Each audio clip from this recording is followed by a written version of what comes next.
We're altering journal cards today. I am showing you 3 fun techniques that you might not have tried before that are going to take your pretty journal cards and turn them into showstoppers.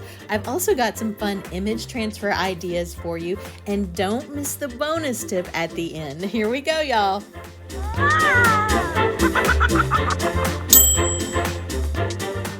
Well, hello and welcome to Pink Paper Peppermints. My name is Melissa and I am so glad you're here today.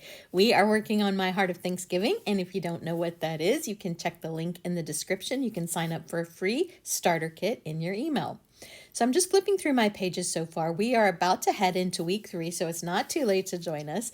And I'm showing you this little book. If you remember from last week's video, I made this little book, but I made it too small and I wanted to put pattern paper on the inside. So I did that. I made it a little bit bigger so I could fit my flashcards in it. And you can see that video. I will link it in the description below. I've got lots of fun folds for you in that one.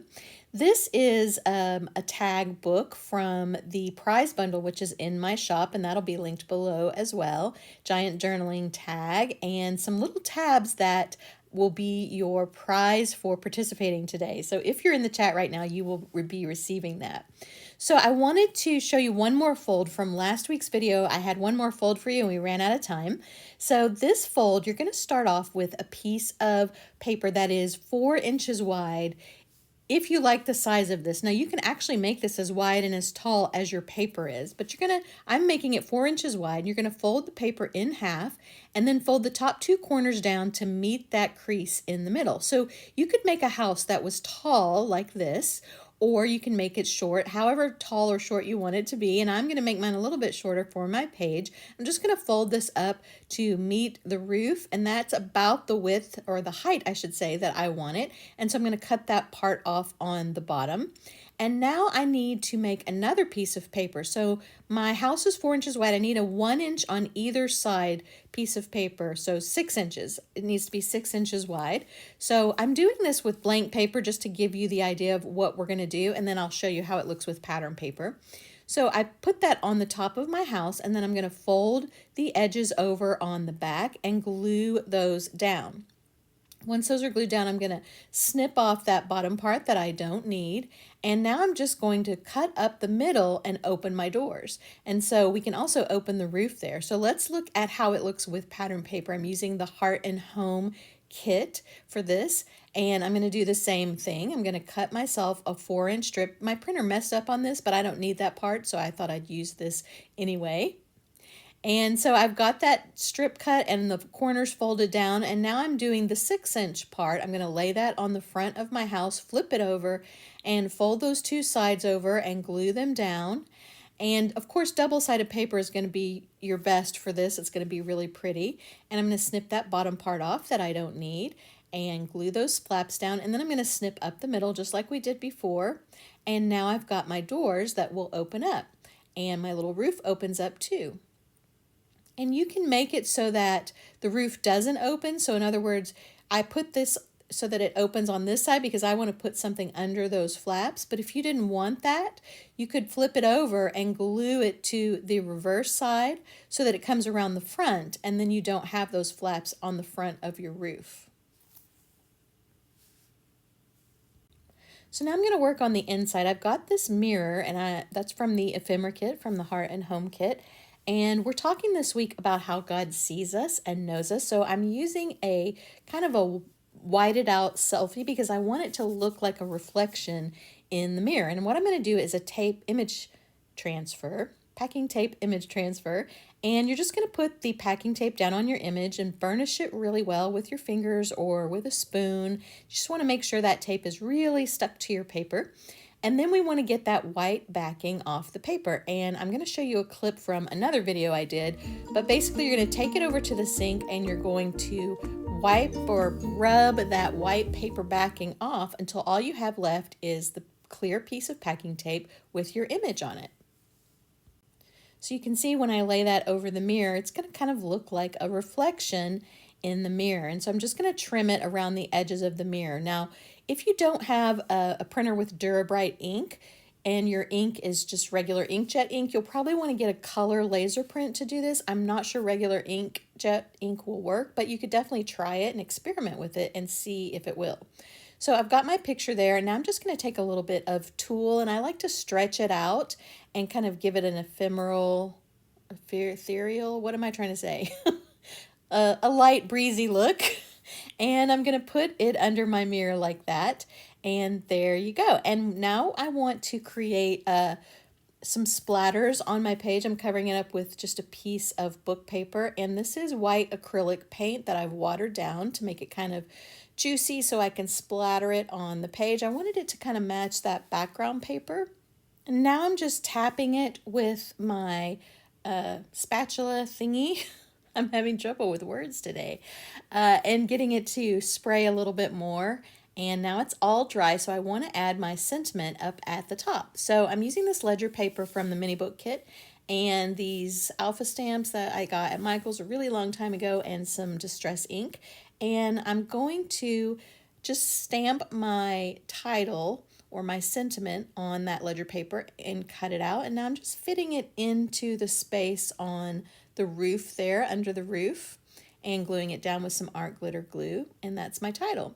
So my pages kind of pop open and I want to create a closure for them. So I've got this embossed paper that I'm going to cut some circles out of to make kind of like a string tie closure. So I'm using a circle punch there. It's a 1 inch. It probably could have gone ½ inch, made it a little smaller. And I'm not going to use brads because I don't want the brads to rub against the picture on the inside. So I've got a needle and thread here and I'm just going to sew my little circle on, and I'm going to create a French knot, and then I'm going to tie it in a little knot on the back. So I'm just tying up my embroidery floss now, and it's going to just be a tiny little soft tie that's not going to affect that picture on the other side. And I'm going to do that on both sides, and then I'm going to take that same embroidery floss and I'm just going to wrap it around those little circles. First I'm going to wrap it around tight on one side, and then I'm going to wrap it loosely in a figure 8 around those 2 circles, and that's going to be my closure, and that'll be easy to open and close when I want to look inside. I'm thinking that I might add some journaling to those inside doors as well. So I've typed some of the words from the devotional onto this piece of glassine, and I'm just going to sew it to my other page, and I'm using that same needle and embroidery floss, and I'm going to go ahead and just sew it right to the page, even though on the back is my prompt page, but I've got journaling on another piece of paper that I'm going to add over that, so I don't mind having those stitches show. And even if I was going to write on that page, I would probably do this anyway, because I don't know, I think it's kind of neat to see the stitches on the back side, but that's just me. So I'm doing these cross stitches, just kind of giant cross stitches to attach my glassine to the page. And then I'm going to add a little chimney to my house. So I had a little scrap of the upholstery fabric that I used for my binding, so that's going to be my chimney, and some scraps from the cover. And so I'm going to kind of draw those across the top, and then I've made a little cluster with a tree here and just sewn that all together, and I'm going to add that at the bottom. So now let's alter some journaling cards. That's what we're going to be doing today. And this first one is from the ephemera kit. It's one of my favorite ones, and I'm going to use it just like this on another page, but I wanted to try painting out this background and giving it a different background. So this is something that you can do with journal cards. Just paint right over parts of them, and then you can type on it, you can paint on it, you can stamp on it. And what I'm going to do is a little something different, but we're going to let this paint dry, set it aside, and now we're going to work on this journal card. And this is from the journal card set from the Heart and Home kit. And what I'm going to do is cut out this window, which is something fun to do with journal cards when you want to alter them, is just cut parts of them out and then add a different picture in. So I'm cutting out the window, and I'm going to add something behind. The TV that's in the ephemera kit would be another fun thing to cut the center out of, and you could add something behind it. And once you get it all cut out, you're going to add, you can just add directly a picture. So I've got some different things here, like this cloud paper I thought would be really pretty behind it. You can see I lost a couple of the frames in the window, but that's okay. I don't think that will matter once I get it all put together. So I'm just testing out these different papers. The ledger paper is kind of an abstract look, and then I put some text behind it, and I really like that. So you could quit right there. You could just put another picture behind it, but I'm going to make it into a shaker. And so I've got this piece of transparency that I have already cut to size, but you could also use clear packaging if you have that to create this shaker. And I've just sewn around the card, sewn the transparency to the card around the edges. And now I've got this chunky glitter. I believe I got this at Target, and I'm just going to sprinkle this in the center of my paper and make sure that it looks right, and I like the way it looks. And then I'm just going to kind of pinch it up so that it's right in the middle of the paper, because I'm going to glue around the outside edges. And so then I'm just going to press that down, and I've got a pretty quick and easy shaker with the text and everything behind it. And so that's a really fun way to alter journal cards as well, and really any ephemera or paper. So the next thing I want to show you is stitching on your journal cards to alter them. I've got this vintage floss that I picked up at an estate sale, and I love using this. And I've also got a beeswax bar that I'm going to show you. And what you do with this is to kind of condition your thread. So you just run your embroidery floss over it, and it coats it, and it makes it super easy to thread your needle. It keeps it from knotting up on you, and it smells wonderful. So I will link that in the description where I got that below. And so I'm wrapping some vintage fabric, just a scrap that I have, around my card. And this is another fun thing, is to add fabric or other paper to your journal card. And I'm just going to sew some chunky stitches across the top. And I could sew this with my machine, but I just felt like some chunky hand stitching was what I wanted for the top of this. And so I'm just doing that here. And I'm also going to stitch her dress. I thought some pretty little cross stitches would look good on her skirt. So that's what I'm going to do next. And I'm just going to sew right through the fabric, and that's going to give the stitches a little stability on the paper. So I'm just making these tiny crosses. There's not really a technique to this. You don't have to know how to embroider or sew to do this. It's super simple. You're just creating a cross with your thread. And you would be surprised at how pretty this looks in person. It's kind of hard to see on camera, but you can kind of see there. It gives it so much depth and texture. So I'm taking this sandpaper now, and I'm just roughing up the edges a little bit and just creating some vintage look to it with my sandpaper. And this is going to be my background, and now I just want to paint over it. I'm using some white acrylic paint. I didn't water it down because I don't want it to be too wet on my page. And then I'm just going to take some different pieces of ephemera. I'm going to rough up the edges. I'm using the Heidi Swapp Edge Distressor, and I'm just roughing those up and then layering all my different pieces and kind of playing with it and deciding how I want the layers. This card is from that prize bundle that I mentioned before that's in the shop now. If you've missed any of the prizes for our event, they're bundled up in the shop. Then I'm going to type some words from the devotional on this little label and attach everything together. And I'm going to give it some splatters of gold metallic paint, which looks really, really pretty with that olive green color. I just love the way that looks. And I watered it down a little bit. It's gold metallic acrylic paint. And there is my page. So let's get back to our painted card now. It's all dry. You can see it's kind of stiff because of the paint. And what I want to do is another image transfer on it. And this one's a little bit different. We're going to use matte medium, which is a glue. And I'm just going to coat just the white parts, just the parts that I painted. And I'm going to take some paper, some of the pattern paper, and I'm going to lay that in. I'm going to first coat it with matte medium as well, and then I'm going to lay that in the matte medium and burnish that really well into that matte medium. Now I'm being kind of careful here because I don't want to accidentally stick it to the house, because I don't want the house covered with the paper. I just want it where that white paint is. And you'll see when we take this backing of this white paper off, it kind of, the white paint gives it a nice texture and it gives it a pretty color showing through. It also gives it some stability for the transfer. So I'm just going in and making sure to tear off the edges, and I'm going to put a tiny bit more of matte medium on the parts where I just added and tore there. And now what we want to do is burnish that really well, make sure it's completely dry. So overnight is best, but you can also dry it with a heat tool if you have one. And you want to be careful. You see I've already rubbed kind of a hole in it there, but that's okay. We're going to fix that later.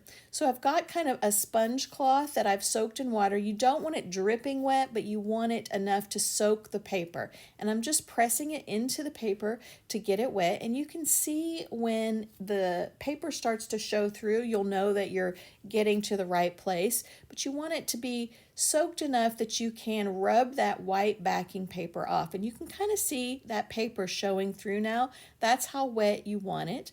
Once you get it that wet all the way around, you're going to take your cloth and you're just going to start to rub that backing off, kind of like we did with the tape transfer.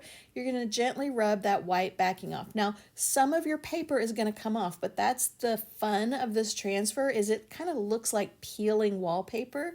And the only thing is, you can see I took out a chunk of the house there. I rubbed a little too hard and created a hole in my house, but that's okay. We're going to cover that up. It's pretty easy to fix. So I've got a little piece of pattern paper that I've cut a circle out of, and one of my word strips from my collage that I showed you last week or the first week, and I'll link that video in the description as well. And I'm just layering up lots of paper, and I'm going to splatter it with that gorgeous gold metallic paint again, give it some pretty splatters. And this technique is so much fun. I really suggest you try it. Don't be scared. Just try it on a journal card that you like, and you can always print another one if it doesn't work out. So the last tip that I have for you is if you want to make your own journal card. So this is a really fun thing to do, is create a journal card template. Just cut a journal card out of the center. I've used a die that I have, but you could also use a ruler and just cut it to size. And this creates kind of like a little viewfinder that you can then lay on your different papers to see what part of the paper you want to use for your journal card. And it makes it so much fun and really easy to find exactly what you want. So if you don't want it to be really busy, or you want it to be really busy, you can find the exact part that you want of the paper. Now, these are the giant journaling tags, and these are great for creating your own journal cards. I've done that many times with these because they have so much fun graphics on them, so many fun graphics, I should say. They are really fun to take the viewfinder and just go through and pick out parts that you want to use for your journal card. And again, you can print these and use them as tags, and then print them again and cut them up into journal cards. Well, if you enjoyed this video, I think you will really enjoy the video that I have for you on the screen. I'm showing you 8 fun journal tabs, and one of them uses a journal card. So thank you so much for joining me. I hope that you are having fun with my Heart of Thanksgiving. I hope you have a week filled with peace and grace, and I will see you next time here on Pink Paper Peppermints.